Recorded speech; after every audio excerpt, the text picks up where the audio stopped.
2 years ago, I created a video for my channel based on the ketogenic diet, discussing if it was a safe option for people with diabetes. It would be fair to say that the video received a mixed response from my viewers, and I always value respectful thoughts and feedback. Like anything in life, medical and nutritional science isn't static. Things continuously change, and as registered dietitians and regulated health professionals, we must keep our finger on the pulse and translate new evidence into practical information for the community we serve. I also understand many of you feel strongly about the benefits of such diets. That is understandable. I'm not here to contradict your experience. That's why I want to impartially present to you some of the current evidence for how ketogenic diets can both positively and negatively impact people who suffer from diabetes in particular. I hope that by doing so, we can further open the debate about ketogenic diets as an option and move past the trendy face value perspectives that we often see when talking about this topic.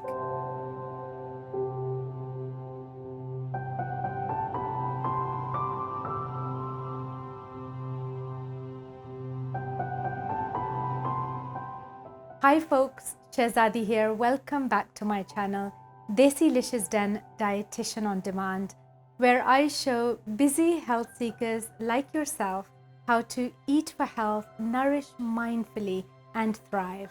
This is your go-to source for health optimizing actionables and lip-smacking, easy and healthy recipes with a cultured twist. Now, if you like the sound of that, hit that subscribe button.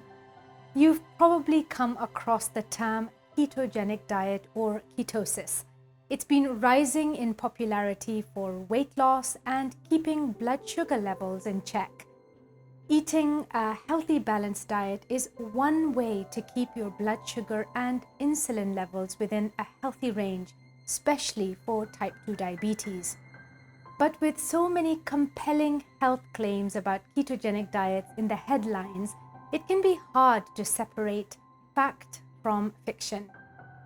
The principles of keto are simple: low carb, high fat. In fact, around 80% of your calories come from fats under a keto diet, and carbohydrates are kept to an absolute minimum. Higher fat consumption with little to no carbohydrates promotes your body to switch to a type of metabolism called ketosis. Now, in ketosis, dietary fat and stored body fat are broken down and converted into ketones by the liver. Ketones are then used for energy instead of glucose. Diabetes advice is ever changing in this area. However, I want to discuss the latest evidence from clinical practice guidelines from Diabetes Canada as well as the American Diabetes Association about the pros and cons of ketogenic diets. Their analysis of research on low carbohydrate diets such as keto do show improvements for people with type 2 diabetes, including lower average blood glucose levels, reduced insulin requirements, less glucose variability, and some weight loss. Pleasingly, for those with type 2 diabetes, similar improvements have been shown. Now, some results even show higher rates of remission and a reduced need for medication. However, it is not yet certain whether these improvements can be maintained in the long term, because data just does not exist on that front yet. And let's break down those pros and cons a little further. One clear pro is weight loss, as several studies show ketogenic diets did induce rapid weight loss in comparison to other diets. Research also highlights that a keto diet reduced tryglycerides and blood pressure, which are both crucial factors in determining risk of heart disease. It may also positively impact cholesterol levels, but these findings are less conclusive. And for the sake of balance, another 6-month randomized controlled trial in diabetes patients showed no impact on lipoprotein subclasses from following keto. Now, interestingly, I found one study where a low-carb ketogenic type diet showed a shift in the actual LDL cholesterol particle from small, dense LDL to large and buoyant particles, which could lower cardiovascular risk. However, this was a small study and I struggled to find robust evidence. Now, you can learn more about the significance of LDL and HDL particle types on cardiovascular risk over on the blog. I've left the link in the description box. Recent studies have also provided more evidence of people reporting less hunger, likely because the fat and protein in the diet fill you up. Also, the high amounts of ketones in your body may suppress hormones responsible for controlling appetite. Several studies have also shown that keto-style diets promote more significant reductions in blood sugars. In fact, updated recommendations from the American Diabetes Association say that low carbohydrate eating plans may result in improved glycemia and reduce anti-hyperglycemic medications for people with type 2 diabetes. Now, throughout these studies, patients underwent continued nutrition counseling and medical assistance. Now, this is important because changes in blood sugar levels can occur quickly on a ketogenic diet.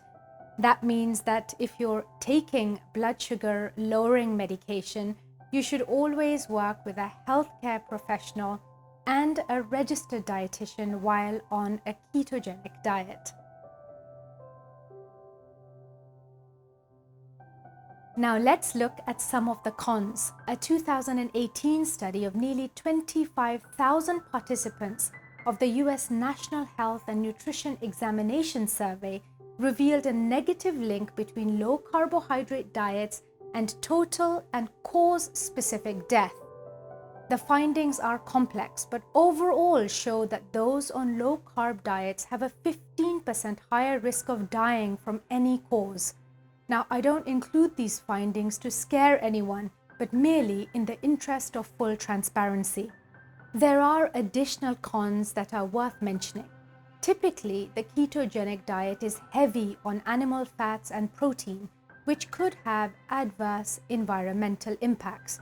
Let's not forget that meat is the most significant source of methane, which influences global warming. According to the World Resources Institute, dairy products and poultry don't contribute nearly enough greenhouse gas emissions as red meat. Still, they are unfavorable to the environment than plant-based items such as lentils and beans. Also, some studies show the benefits of the keto diet may be temporary and that weight loss may plateau after year 1. Generally speaking, ketogenic diets are also highly restrictive, making them harder to stick to. For some people, it can create anxiety around eating, such as fear of missing out on favorite foods. Plus, restricting carbs typically results in an increase in eating meat and other proteins while relinquishing important high-fiber, inflammation-fighting, carb-rich foods like beans, carrots, bananas, lentils, and chickpeas. Nutrient density is important to our overall health. Now, other reported cons may include experiencing uncomfortable side effects such as fatigue, headaches, brain fog, even bad breath.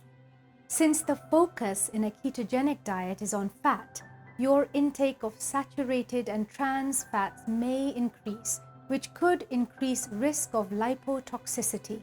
You may be surprised to know that this is one of the primary causes of insulin resistance, the hallmark of type 2 diabetes. It's when there is a buildup of excess fat in your body's tissues, like around the liver, heart, pancreas, and muscles. And lipotoxicity is thought to be exacerbated by a very high dietary intake of saturated and trans fatty acids. In my opinion, you do not need to completely cut carbs to manage diabetes effectively. In fact, I recommend that simply reducing the number of refined carbohydrates and ultra-processed foods can help immensely. The latest findings do seem to indicate short-term advantages of ketogenic diets. However, there is still insufficient research to make firm conclusions about long-term effects on different health parameters, including its safety. Again, I'd like to be clear, I don't hate the keto diet. If you're seeing progress with it while working with a registered dietitian or healthcare professional, brilliant. But does the keto diet confer an advantage over other dietary approaches, specifically while managing diabetes? Can we afford to ignore its impact on our planet? In my opinion, and based on the current research, I don't think so.